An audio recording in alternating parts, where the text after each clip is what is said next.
नमस्कार ताई साहेब. काय म्हणते सारंगा, कशी आहेस? काय विशेष? मी मजेत काकू. आणि नवल विशेष सांगायचं झालं तर कालच आम्ही आमच्या शाळेत महाराष्ट्र दिवस साजरा केला होता. त्यात मी शिवरायांची भूमिका साकारली होती. अरे वा, मस्तच. छत्रपती शिवाजी महाराज म्हणजे आपल्या महाराष्ट्राची कुलदैवतच. राजमाता जिजाऊंनी अगदी बालपणापासून बाल शिवरायांना स्वराज्याचे बी पेरले आणि आणि मुघलांच्या आदिलशाहीच्या विरुद्ध लढण्यासाठी रायगडाच्या रायरेश्वर मंदिरात आपल्या मावळ्यांसहित शिवरायांनी स्वराज्याची शपथ घेतली. स्वराज्य म्हणजे महाराष्ट्राच्या अस्मितेचा लल्लादीपच, नाही का? हो ना काकू, खरंच. आणि मी काल भाषणही दिले. अरे वा, छान. अच्छा, पण सांग, त्या भाषणात तू काय काय बोललीस ते पाहूया तरी. तुला आपल्या महाराष्ट्राबद्दल काय काय माहिती आहे ते?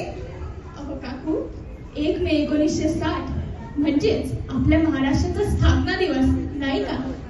आपल्या देशाला स्वातंत्र्य मिळाल्यावरही महाराष्ट्र राज्याच्या स्थापनेसाठी आपल्याला कठोर संघर्षातून जावे लागले.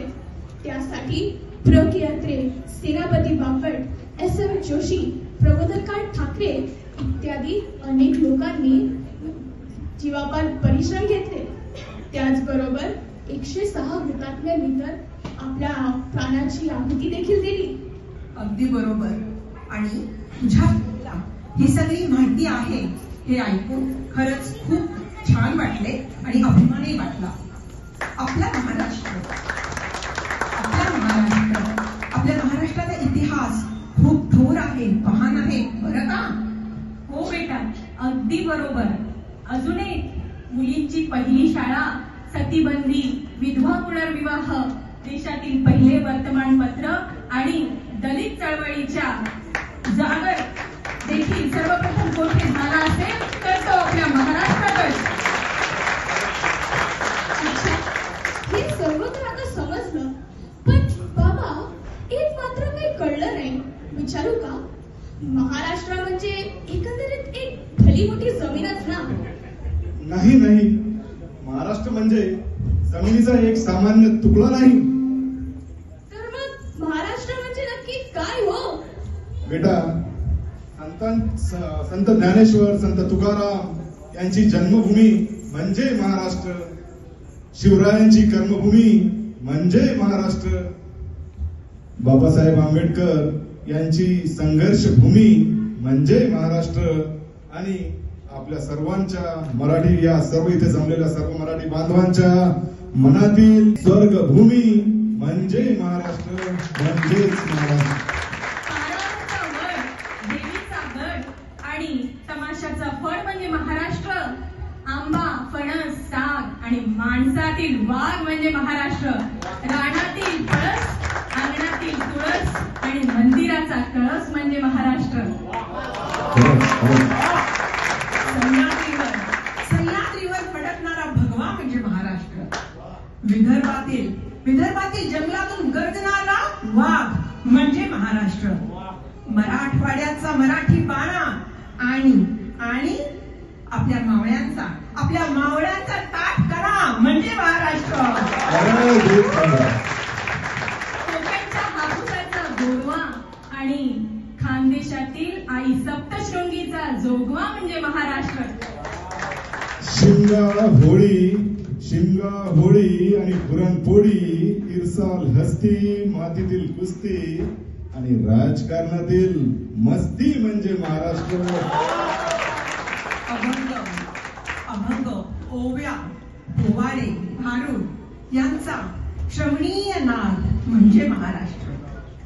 तमाशा, लावणी, कोळीगीते यांचा सुरेख मिलाप म्हणजे महाराष्ट्र.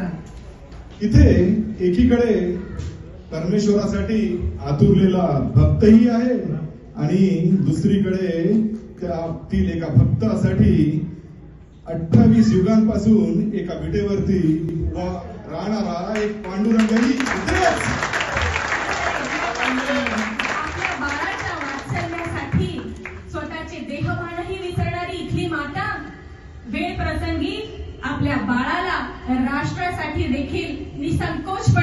समर्पित करते. ती माता इथेच. मराठी मायभूमी बद्दल तुला आता शक्यतो कळलं असेलच की ती जमिनीचा एक साधा सुद्धा तुकडा नाही, तर ती आहे आपली एक संपूर्ण संस्कृती आणि या संस्कृतीला समृद्ध करते ही आपली मायबोली मराठी भाषा.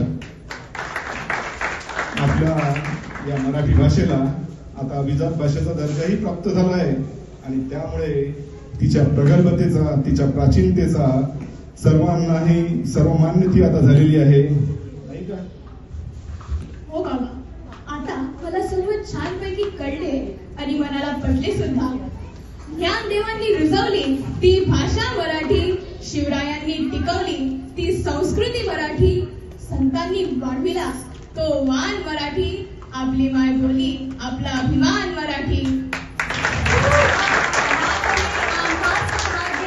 बोलतो मराठी, जाहलो खरेच धन्य, ऐकतो मराठी, धर्म पंथ जात एक, जाणतो मराठी, एवढ्या जगात माय मानतो मराठी. सगळं झालो तर सह्याद्रीचा होईल, माती झालो तर महाराष्ट्राची होईल, तलवार झालो तर मा भवानीची होईल आणि पुन्हा जर जन्म मिळाला तर फक्त आणि फक्त मराठीच होईल.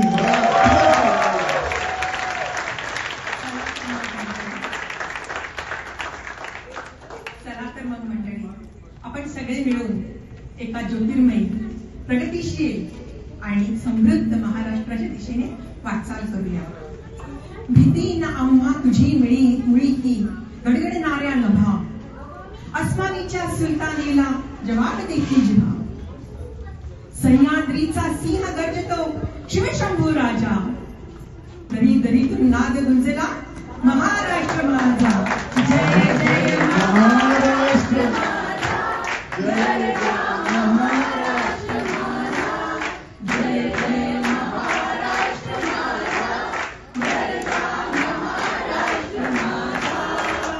बोला छत्रपती शिवाजी महाराज की जय. शिवाजी, जय शिवाजी, जय हिंद, जय महाराष्ट्र.